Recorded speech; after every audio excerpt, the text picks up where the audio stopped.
from around the world and also within Nigeria. For some time now, we've not been able to be on air because there has been a regular and a consistent grid collapse in Nigeria. NEPA light power has been terrible. You hardly have light, so our regular programs was not possible for us to come on air. The cost of fuel, diesel in Nigeria is extremely expensive. You can't get fuel to buy. Even when you have the money in your hand, you have to go through long, very long queue. It's quite unfortunate what we are experiencing now. We have a grid collapse. We are not only having a grid collapse, unfortunately, we are also having an economic collapse. So it looks as if a lot of things are actually collapsing at the moment. A lot of things are actually collapsing. Just like I said, not just the grid, not just only the grid collapse, the economic collapse, the standard of living collapse. And it's quite sad. It's quite unfortunate. So we've not been able to do a lot of things, and I begin to imagine how big businesses are doing. Most of the businesses are not performing, they are shutting down, and staffs are losing. So the economy is getting worse, and there's no hope it's going to get better. You still have long queues for fuel, even as expensive as it is. The queues are still there, and I begin to wonder if you are buying fuel at 1,000 plus. You are using the fuel for hours. Imagine how much you will be spending on fuel for hours in Nigeria because there's no light. The grid has been collapsing. The NEPA grid has been collapsing, and so light has become a very scarce commodity. The other day we heard from UCH Ibadan that for the past 17 days or thereabout, they've not been light. So most of the critical sectors in Nigeria now are going through stress, going through strain, because the money they spend on energy is becoming too much for them to bear. And you begin to ask yourself, how does it? We've been saying this again and again, but the problem we have in Nigeria is that once anybody gets into government, he believes he knows more than everybody. And this is not the first time. Anybody that finds himself in government believes he knows more than everybody. So whatever they say is final. They can't chief position for what they say, because once you try to give advice, it will be assumed that you are anti-government, that you don't want the government. But you don't understand that we all have a stake in this country. We are all Nigerians. We all stay in this country. And some of the things we see and which we talk about are things that the advisors of the government does not even see. The advisors of the government, they are right there in Abuja, and right there in the various state capitals. They don't know what is happening in other part of the country. They don't know. They cannot tell you what is happening because they don't know what is happening. It's the poor man in the street that knows what is happening. It's the poor man in the street that can tell the government what he needs to do. One of the sad things about Nigeria generally is that we believe so much in certificate. So he has PhD in economics, and so what? And so what? What has he been able to achieve by that, apart from government position? Government establishment, government working in the civil service and so forth. Apart from that, what can he really say he has been able to achieve by having so much of those degrees? So it's not about the degree. Hi, welcome to our program. Thank you very much for joining us. Please, I always want you to indicate the nation you are joining us from, so that we can be able to appreciate you, and also find one or two things about that nation and also discuss it on air. There's very good things about the nation. So you're welcome to this live broadcast. So when we advise like this, we are trying to make the world a better place for everybody. It's time for those who are in government, not only in Nigeria, from across the world. When you find yourself in government, whether you are the president or you are the leader of the ruling party, you learn to listen to critics, positive criticism, because one of the things they will do is to help you to succeed. It is in the interest of Nigerians, it is in the interest of the nation for the government to succeed. There is nothing the opposition will gain from the government failing.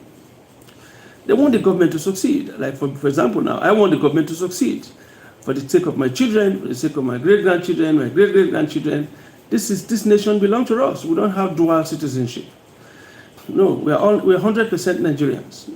We don't have dual citizenship. So when we say for all these things, we are saying it so that we can be able to help to make Nigeria a better place for all, That's why I said it's not about removal of subsidies. It's not the rush to remove subsidies that is the issue. It's not the rush. The effect. Do we have stable power supply? No. Do we have a stable exchange rate? Again, no. We don't have a stable exchange rate. So which means the value of our naira keeps fluctuating. Now the naira is about 1,700 or thereabout to a dollar. Now 1,700 to a dollar, that's the naira. And as a businessman, how can you how can you survive in the poor economy? Who is going to buy the product? Who's going to buy the product? Because even if you succeed to import it with that kind of amount of money and you want to sell it, who will buy it? Is it the poor people? Over 200 million Nigerians are living in abject poverty. Just few Nigerians, especially those that are in government, and the rest, they are the ones that are now living large, those in politics, those in government positions. Look at what the governors are stealing. We're just talking about how the former governor of Kogi State, Yaya Bello, was alleged to have stolen over 100 billion naira. And now we hear of the governor of Delta State, Dr. Ifeanyi Okowa, alleged to have diverted 1.2 trillion naira. So you begin to wonder. So with high level of corruption and our system not working very well, the only thing that this government can do, we will be saying it again and again, the only thing that this government can do temporarily to see that we are able to have relief until you put things in order is to be able to subsidize energy. Subsidize energy. Either the price of fuel goes down drastically. That's the only thing for now, because we cannot say the price of light or power. No, we can't say that because the power is not stable. In less than 2 weeks now, the national grid have collapsed how many times? Just keep collapsing. That's why we've not been able to have this program on, because we've been having a regular and a consistent national grid collapse since this government came into power. It has been collapsing before, but it's not as frequent as it is now. And if you trace it, you find that at the root of it is corruption. The root of it is corruption. And I really pity the EFCC chairman. He's a very honest person. The way he talks, you know that he's honest. He's determined to do his job, but I'm beginning to feel that maybe his hands are tied. And his hands will definitely be tied, because some of the people who also are in government, who are the leaders of the party, all have one EFCC case with the EFCC or the other. For those who are outside this country, who might not understand what EFCC is Economic and Financial Crime Commission. EFCC, Economic and Financial Crime Commission, is set up, I think, in 2003 by the then president of Nigeria, President Olusegun Obasanjo, to fight corruption. Because the biggest problem in Nigeria today is corruption. The fuel sector is stinking with corruption. From NNPC down, the oil sector is stinking with massive corruption. So right now, Nigerians are paying the price of the corruption that is taking place in the oil sector from NNPC and the rest of them, because the government in power right now seems not to have enough lever to hold those accountable. Those who are stealing the oil are not spirits, they are humans. If they say they are carrying the content of the PMS or fuel, they smuggle it outside this country. How do they smuggle the fuel? You don't smuggle it through matchbox. You smuggle it through big tankers. Tankers, that you load fuel. That takes thousands and thousands and thousands and thousands of liters of fuel. And you drive it. It doesn't vanish. They drive it on the road and drive it outside this country to probably Benin Republic or Cameroon and to sell. So the question is, how do you carry such things past there without being noticed? There's no way. Like I said, it's not a pin, it's not a needle, it's not a matchbox. If we are serious, we have drones, we have the rest that we can use to monitor those exits. You don't pass it, you don't carry it through where there's no road. There must be road. There must be road. It's not something that you say, okay, you just look for any bush and you go shocking yourself. No. No, there must be road. So those tankers that smuggle fuel from Nigeria to our neighboring countries, they pass through an already existing road or a path that has been cleared, and they can be tracked and traced through drone. But the government is not thinking of that. It's looking at the easy way out, because probably the government does not want to confront the powers that be, their superpowers.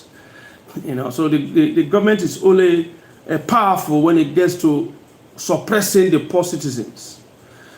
The government is very powerful when it comes to making life difficult for the poor citizens who they feel have lost the liver and the strength that they can't fight back. And so the only people they focus on is the poor.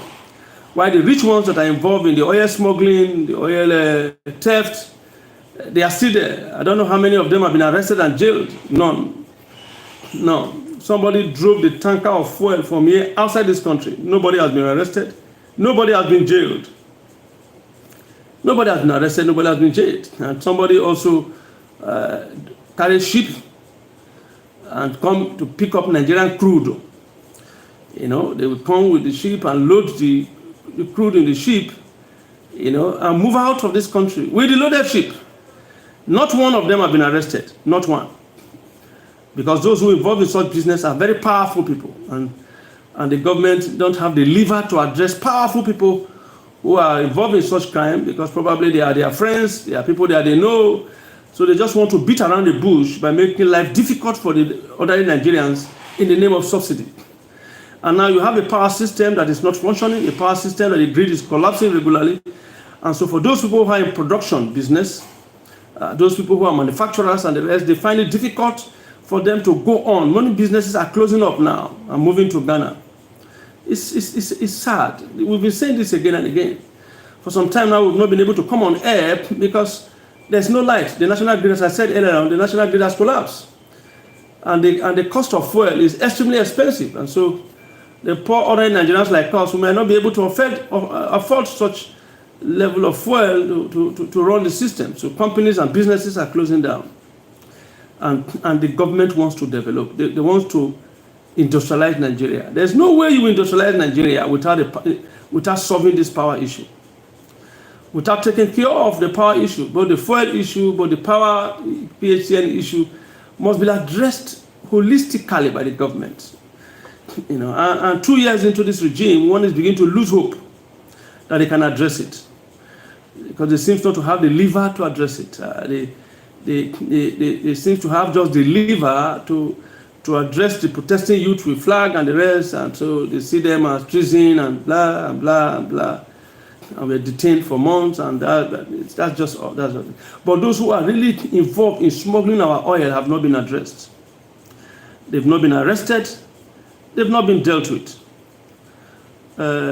You're welcome. We have people also coming in from different parts. You're welcome to this program. Like I said, we always want to know the country so that we can be able to say hi to your country. So it's so painful when I see some of these things, and I begin to ask myself, where is Nigeria actually going? It seems to be, anytime we have a new government, we take one step forward and 100 steps backward. And with so much hope. So much hope. So much hope. At the end of the day, the Nigerian man is disappointed. Completely disappointed. It's quite unfortunate. I don't know how long we're going to continue like this, but the way I'm seeing things now, I'm just praying. But prayer does not make a nation great, because if prayer makes a nation great, Nigeria would have been great. As I'm talking to you now, today is Thursday. There are people who are having prayer right now, praying for Nigeria also. On Wednesday, they are praying for Nigeria. Every blessed day, we have a committee of people, plenty of them, that are praying for Nigeria. But it seems as if the more they pray for Nigeria, the more Nigeria is getting worse. And let me tell you the truth of the matter. There's not been any concrete step that anyone has seen towards elevating this issue. The crisis in Nigeria will continue. Even if this government remains here for the next 50 years, I don't believe they can make much progress, because there's nothing on the ground. You see, there's no use running while you're on the wrong road. There's no use running. While you're on the wrong road, it doesn't matter the speed, it doesn't matter the car you are driving. As long as you're on the wrong road, you will never get to your destination. So it is not about the car, it's not about the speed. You can be driving a brand new car, brand new Lamborghini, brand new Rolls Royce, brand new Mercedes-Benz, a brand new Lexus, brand new. If you are on the wrong road, you will never get to your destination. As it is now, we are on the wrong road, right, with this government in place. We are on the wrong road. And we are making it difficult for us to industrialize, for companies to exist. There's no subsidy for companies. There's no money that is given to small-scale companies to grow. And even if such things are arranged, the criminals and the criminals in government will divert it. They will not get to the ordinary man in the streets, the small-scale businessman that really need this money to be able to go into production and employ staffs will not get it. Whatever money that comes in, they will hijack it at the top, steal it, and those that it is meant for will never get it. I mean, look at the last regime. We have the Minister of Humanitarian Affairs. The minister then, billions and billions was allocated to her, to her ministry, to help the youth, to help the children, especially during the COVID season. And just few money was distributed here and there, and they show pot of food they are cooking and very funny food they say they are distributing. I don't know one person in my area, not one person received any food from the government, not one. But billions was allocated, billions. Not one person received anything. They sat on the money alone. And I asked myself, it would have made sense if stealing so much money, if there's the amount of money that you will get that you will use to buy extra life. When you have enough money, then you can go to God and tell God you want to buy additional 50 years to your life. So if you are supposed to live for 50 years or 100 years, you can buy extra 50 years from God so that you can live 150 years. I don't think, so there's no money for that. Your money cannot buy life. So most of the money is just paper. It's useless if it is not used to help the ordinary man, if not used to help people. So in Nigeria now, you have people who just store money as in their warehouses. They steal and store. They steal and store. They dig grave where they buried money inside coffee. They buried money inside water tank. You would think that it's water that is in the tank. You don't know that it is money. They steal all kinds of money. Naira, dollar, just keep stealing it. So they spend all their life stealing money, and they just get old and they die. And most times the money are lost. We're not talking about the money they steal and they send to abroad, to Europe and America. We have Nigerians in politics. They all have account in America. They have account in Europe. They have account in Asian countries where they steal money and just store there while their people are suffering. And I look at all these things and I tell myself that Africans are the worst politicians in the world. And I think we need to begin to take a holistic view.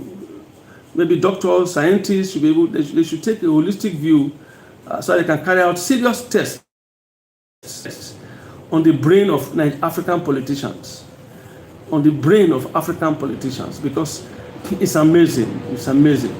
The money that is meant for your people, you steal it and store it abroad. Money that is meant for roads, for healthcare, for one thing or the other, this money are stolen and buried in the ground, buried in the coffee. They steal the money and they bury it on seaway tank. I read something on social media the other day. I don't know how true it is, because most of the things you hear from social media these days, most of them are not correct. There may be lies. But the EFCC, Economic and Financial Crime Commission chairman, was saying that the cause of the collapse of this grid is that most of the parts that the engineers bought or they contracted to buy were fake parts, substandard parts. And so when they fix it, it won't be long to collapse again, substantial parts. So it is not about just saying it. It's about parading them. If the AFCM chairman have said that, then I expect that he has facts. And if he has facts, the people should be charged to court. It's not about talking about it. It's not about saying Nigeria will surprise. Nigeria, we've heard those things again and again. The AFCC chairman have said it again and again. That we know, if Nigerians know the level of fraud that is taking place, we know. We know. The fact that we are not crying does not mean we don't know. We know there is massive fraud in government. And we know the difficulty you are facing, even as the chairman of the EFCC. Because some of the people that are even in government now, both in party level and elected offices, have one or two cases with the EFCC themselves. But now they are in government. They are holding big position. And so the case is null and void. It doesn't exist anymore. Because even those who are supposed to be tried by EFCC, sentenced and jailed, some of them are in government.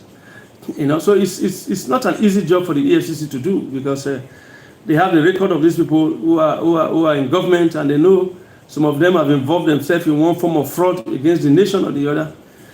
And they are the same people right now calling the shots in government. And so it makes it very difficult for you to be able to even do your work effectively.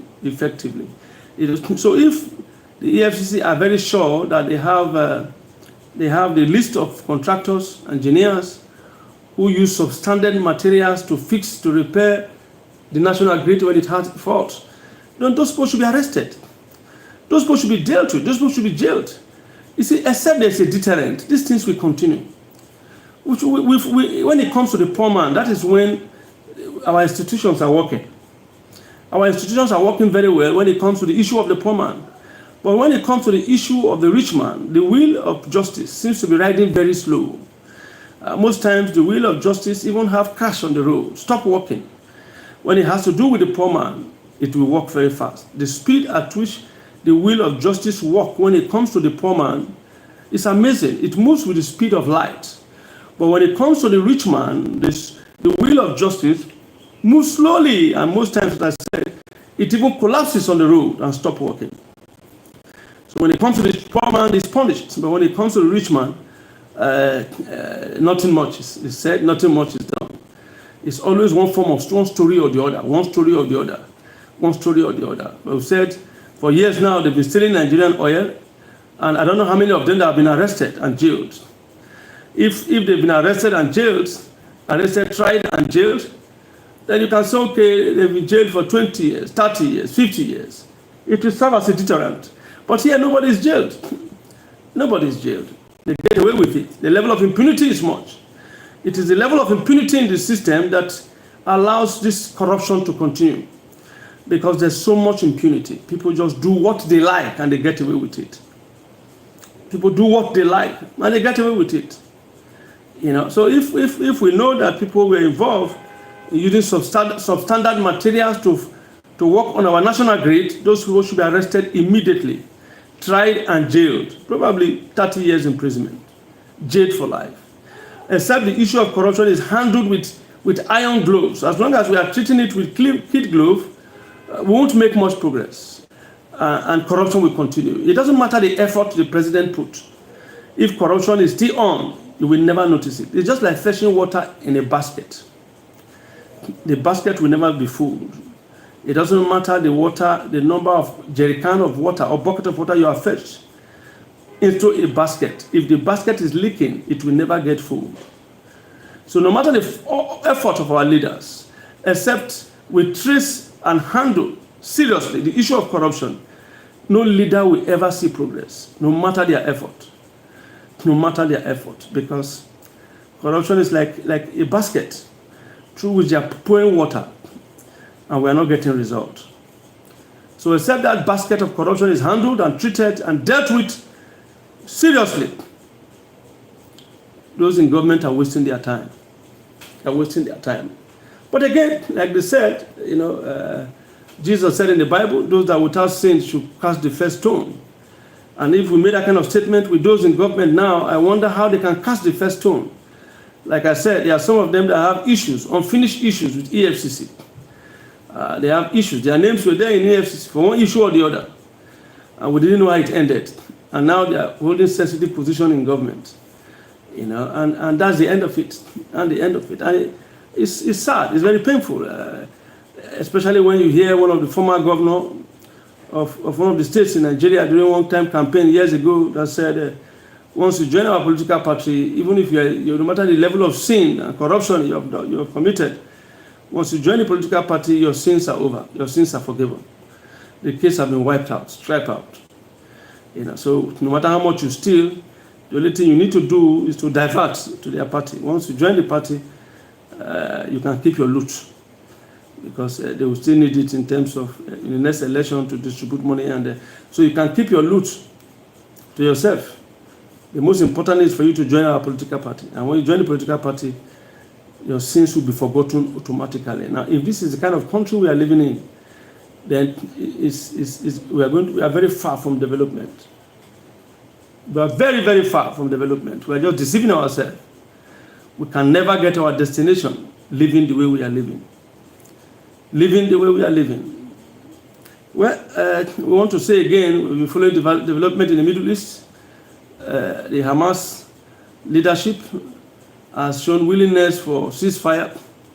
Once again, we want to say we appreciate what our president said during the last Arab and Islamic summit in Saudi Arabia, where he told Israel to immediately stop the aggression against Palestinians, and the war should be over immediately. This is a very wonderful speech, because a lot of people have been killed and we want peace. The only thing I want to add, which the president forgot to say, is to tell Hamas to release the hostages. We are focusing on the aggression, but we are not focusing on the hostages. The hostages could be you, could be me, could be anyone. Could be your children, could be your wife, it could be anyone.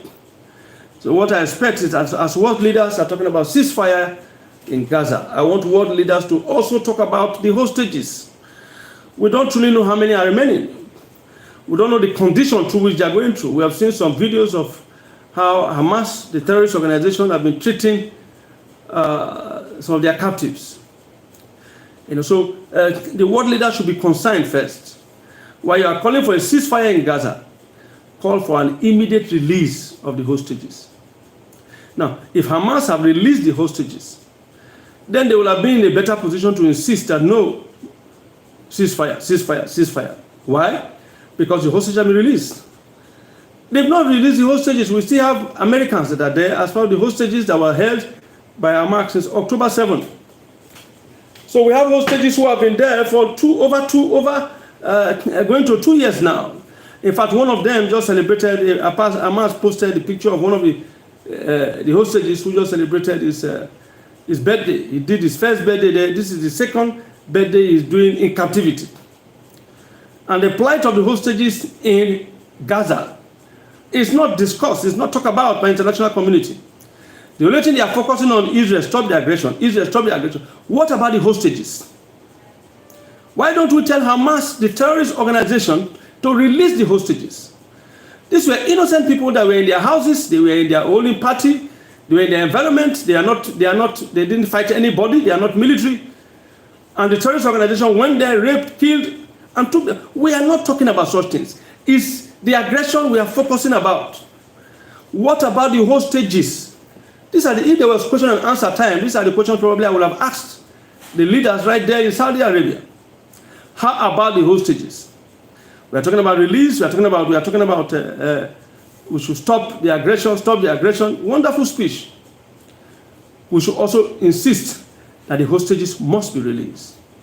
The hostages must be released for them to have peace. I will not advise the Israelis to stop the aggression until the hostages are released. To the last hostages, they must be released. They must be released. You look at what is happening also in Lebanon. I mean, yesterday, a barrage of missiles was shot into Israel, northern Israel. That two men died, one in his 40s, the other one in his 50s. They killed two of them. So when we are talking about they should stop the attack in Lebanon, the Hezbollah themselves should stop the attack against the north. When you want to make a statement, make it balanced. I've said in this program that you cannot have justice without peace.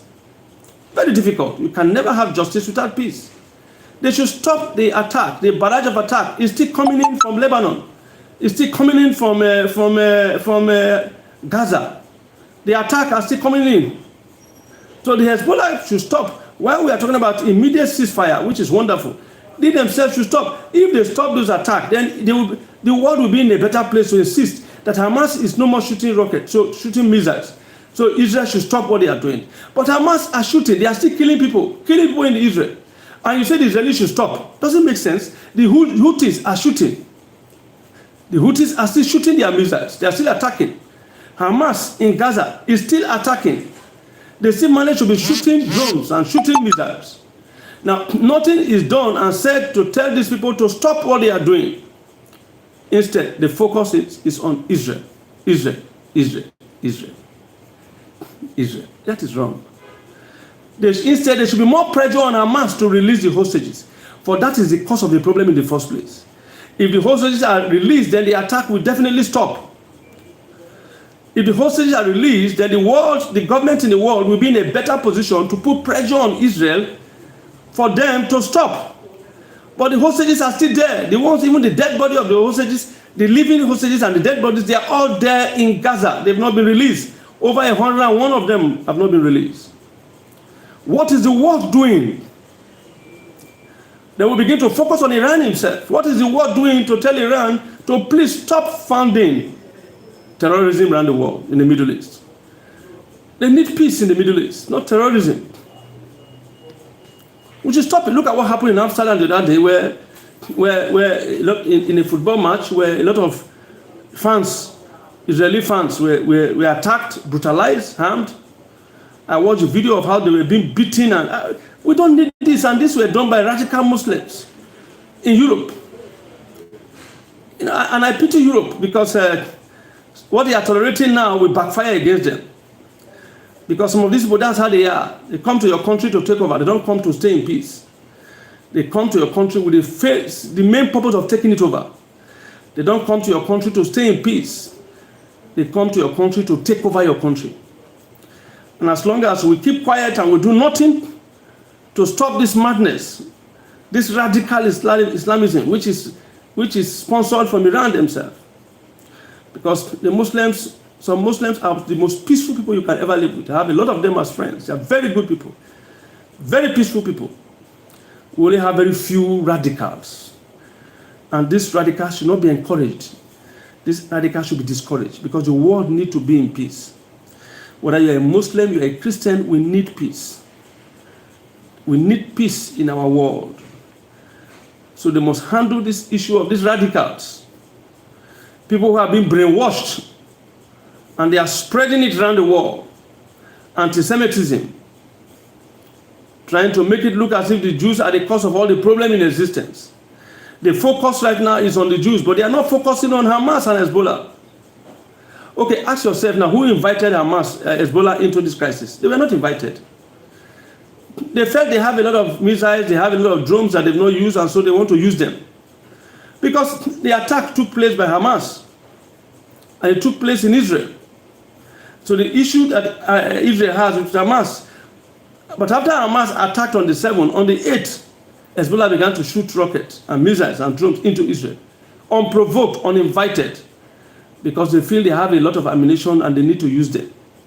So for over a year now, the Hezbollah have been attacking Israel from Lebanese territory.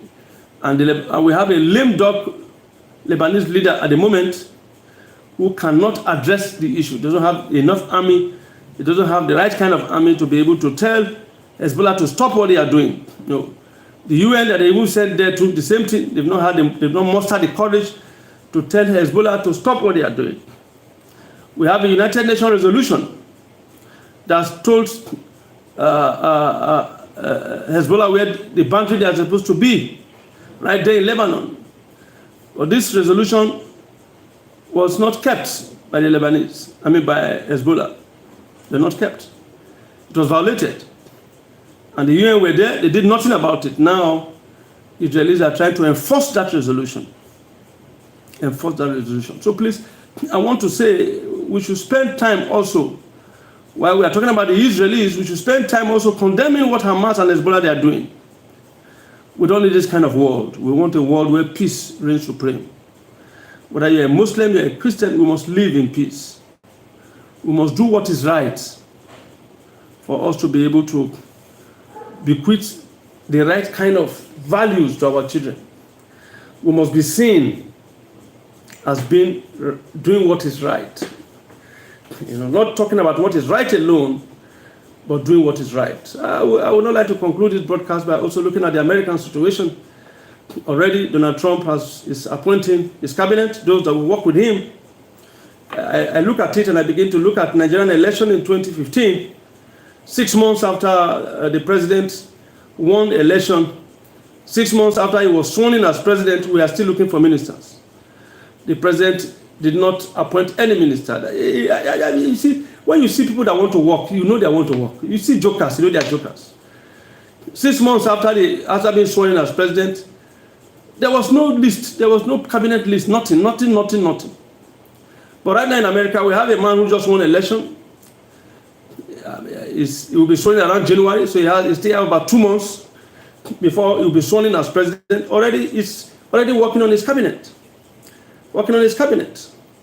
You know, so far I think everything is moving well. I just want the Americans to know that the immigrants that are there with them, they have helped. America is built up by immigrants. Whether you are black, whether you are white, whether you are Latino, whether you are African, we are living in one nation to try to build up America. Work for your family and feed your family. This time we don't need racism. In 2024, anybody still possessed with the spirit of racism is supposed to be jailed. Even there in America, we don't need a racist. We don't need racism speech. America is a role model to the world. So please, the incoming government should not tolerate racism.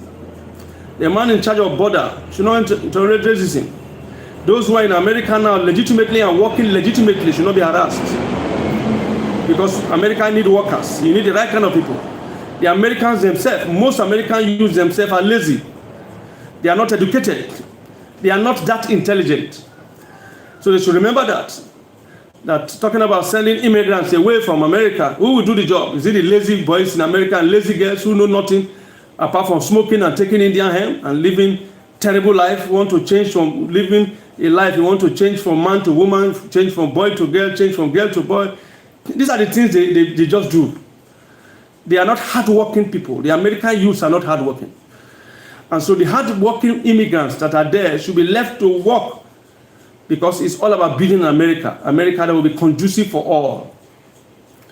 And so the immigrants that are there should be allowed to do what they are doing. It's only the criminals that should be arrested and deported. The criminals should be deported. You know, but so please, we want to give our own personal advice to Donald Trump, President Donald Trump, the president-elect, that immigrants, you need immigrants to build up your country.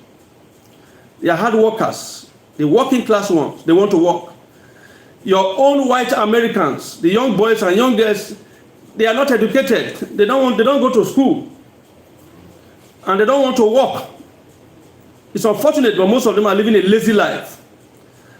And sending the hardworking immigrants out of America and leaving the lazy ones to remain there, lazy white Americans to remain there, is sad. Because who will do your job? Not all of them, very few are hardworking, the rest are lazy. And so please, apart from those who are criminals, you can't begin to start mass deportation of legitimate people working in America, having their paper, helping to build up your economy. Donald Trump is a businessman, and I don't think, as an intelligent businessman as Donald Trump is, especially with Elon Musk by his side, these are people who know the value of hard work. These are people who know the value of creativity. And so Donald Trump should do everything possible to make sure that the white supremacists don't deceive him and begin to send the migrants who are genuinely hardworking, intelligent, and building up America. They shouldn't send them away. They should let them continue to work. Because your own people, some of them, they are lazy. They don't have what it takes. They just want to live easy life. They don't want to work. They want to continue to take drugs and shouting, "You man, you man, you man," and they are doing nothing. Running around with placards and making derogatory statements. Then you know that the American youth, they need reform. When I begin to see how even Americans, boys and girls, youths, are carrying out Palestine flags and Hamas flags, rather, supporting Hamas, I weep. Because it could be you, boy, it could be you, girl, it could be your sister, it could be your father, it could be your brother and sisters or uncles that will be captured by Hamas in Israel and sent. It could have been the one now, right there in Hamas dungeon. We condemn what is wrong. We condemn what Hamas did. And we also condemn the killing of innocent citizens by IDF. We condemn it. It's not acceptable. Innocent people. It's not acceptable. And we also recognize the fact that during the kind of war, urban warfare, there's bound to be casualties. And it's a disaster and a shame that both Hamas and Hezbollah will be using their own people as human shield. What a shame. What a disgrace. Until we meet again in the evening, where we continue our program in looking at activities in the Middle East and also in Nigeria and across the world, we want to say stay blessed. We'll meet again in the evening, God willing, and also Nigerian electricity willing. We don't know if we are going to have light. We'll just have light now. We started the program. We don't know if we will still have light in the evening to continue the evening session, because our national grid is dancing. It's like the national grid is drunk. So it's not stable. It works and falls. It works and falls. The national grid is crippled, just like the economy. And we cannot afford regularly to be buying diesel or fuel to power the big generator. Until we meet again to bring you African news and news making rounds in Nigeria and also other parts of Africa, we want to say keep doing what is right, keep supporting what is right, keep living right. We are not going to live here forever. The Ondo State election in Nigeria, we're looking at the Ondo State election and also the new government that is coming in Edo State, God willing, in the evening. And we'll look at what is happening within the Nigerian polity and Nigerian business and the Nigerian youth. Until we meet again, this is David Elo, BHF. We want to say please subscribe to BHF Movies, this platform from where this discussion is coming from. Subscribe to it. We are desperately trying to be up to 3,000 subscribers before the end of December. 3,000 subscribers. We're just about 1,000 plus. Support this youth movement. BHF Foundation is a youth movement, not sponsored by the government, but by various few individuals. We have programming in campuses, we have programming in universities, we have programming in different places. By the end of this month, the first week of December, we are going to be in about 2-3 places where we will begin to take the campaign against drug, because this NGO is set up to campaign against drug, to campaign against secret cult activities and immorality. So these are the things we are campaigning against in various campuses and the rest. So support us by subscribing. The only way you can support this youth organization to share, like, invite more people to watch our programs, Right now on this BHF movie platform channel on YouTube, we have over 500 movies. You can watch any of our movies to relax, and please invite people, subscribe. We want more and more people. Until we meet again in the evening, where we'll bring you the truth as it is. Not undiluted truth, but the truth as it is. Stay calm. Subscribe to BHF Movie. BHF Movie on YouTube. Subscribe to BHF Movie on YouTube. Like, subscribe, press the notification button. So each time we come on air, you are going to follow us live as we dig deeper into Nigerian politics, coming election, and what is happening in various states, and what is happening across the world, and also the war in Gaza. Stay blessed, stay calm. Have a wonderful day.